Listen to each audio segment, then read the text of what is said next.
You're here for a few weeks. Have you got a lot of Imps matches and other football-related occasions lined up? Well, I'll be watching in total 4 Imps games. Forest Green will be the last one, and so far 1 win and 1 draw is a pretty good start. Hopefully I can continue that. And yes, it's a combination of a lot of internal meetings and external meetings, as usually happens on all the trips when I'm over. The first of your matches here against Bristol Rovers went pretty well.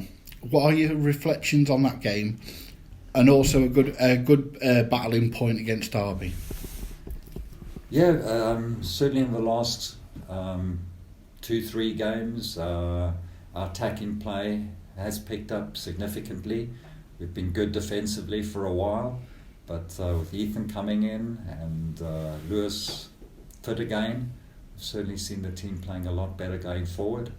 And last night we looked the better side at the start of the second half, and if not for Ben sending off, we could have gone on and won that game. So it's been 7 years since you joined the board. Has it been how you might have thought?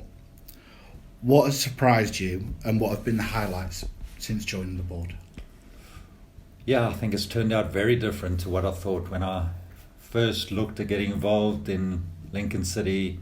I never thought I would ever get as involved as I ultimately have. I don't think anybody could have expected, especially in those initial years, that we would have achieved what we ultimately achieved under Danny and Nicky, and even to get as close as to 1 game away from getting back into the second tier. So, everything has surpassed expectations. There's just been some incredible memories, and there have been some difficult times, and there have been a lot of challenges, but absolutely no regrets about getting on this journey. As always, there's a lot going on in football off the pitch, not least the fan-led review. What are your reflections on that in terms of the game itself and how it will impact the football club? It's very important for English football, and we're probably about a week away from the white paper being released by government. So really important that we do see an independent regulator come in. It's in a way disappointing that football in England does need an independent regulator, but change is not going to happen without it. And ultimately I have no doubt that we will see change, that we will see greater distribution to the lower leagues, and that has to come in together with greater financial controls as well. So ultimately it should be a benefit for Lincoln City, and especially for clubs outside of the Premier League. A trip back in time now. Can you describe your love of Everton and how that maybe led you to become interested in Lincoln City?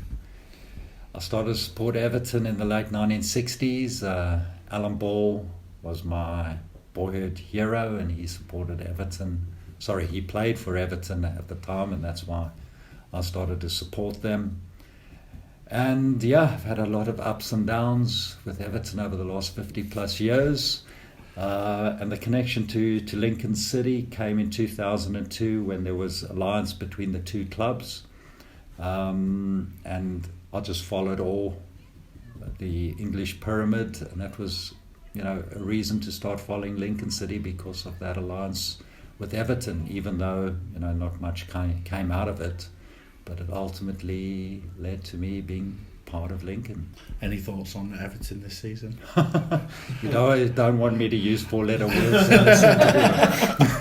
This is a social media age, and when the team has slipped up, does it disappoint you when there's over-the-top criticism flying about on one platform or another? It can be depressing, I suppose, but I think, it's just part of life today. Part of being involved in football, and you've just got to find a way to manage it. And when we go through periods like that, I tend to avoid looking at social media, or I will look at only specific parts of it. You just got to find a mechanism to manage the situation. It's just what it is. There's been exciting news and new board members and new investment. Can you let us know a bit more about that? Yeah, look, it's just so important broadening the investor base of the club. It makes it safer for the club, that you're not so reliant on 1, 2, or even 3 people. So the more that we can broaden it out with like-minded people, the better it is for the club, and the better it is for the others of us that have put in money over time. It's been an expensive business, and we remain ambitious. And by bringing in more like-minded investors, we can hopefully continue to progress the club. What are your hopes for the team and the club over the next few months? Yeah, it's hard to know over just a short period like that. That's obviously so dependent on football, and anything can happen. But certainly, the way we've been playing in the last couple of games is more encouraging. And I'd hope, that ultimately we can push up into the top half of the table this season. But, it is a bit of a transition period. We've got a new manager in place this year, and I think what's more important is the work that has been taking place off the field. Approval coming through for the Stacey West development, and just bringing in new investors, Harvey increasing, his stake in the club. So a lot of important stuff happening off the field, apart from just trying to do better on the field. And lastly, what message have you got for all our trust members and fans generally? I think it's just so important is the closeness to the community. I think it's not only been attraction for me, but I think everybody that we're bringing into the club. It is just so important to have that connection, and spending an evening watching Lincoln City play with more than 2,000 Lincoln City fans at Derby last night. It just tells you,